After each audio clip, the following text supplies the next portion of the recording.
ഒന്നാണ് തൂക്കുവിളക്കെന്ന് നമുക്ക് എല്ലാവർക്കും അറിയാവുന്നതാണ്. മുകളിൽ നിന്ന് ചെങ്ങലയിൽ കൊളുത്തി തൂക്കിയിടുന്നത് കൊണ്ടാണ് ഇതിന് തൂക്കുവിളക്കെന്ന പേര് ലഭിച്ചത്.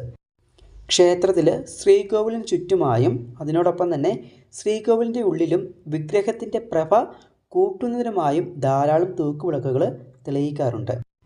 വിളക്കുകളിൽ നിലവിളക്ക് കൊളുത്തുന്നതാണ് ഏറ്റവും ഉത്തമമെന്നാണ് ആചാര്യന്മാർ പറയുന്നത്.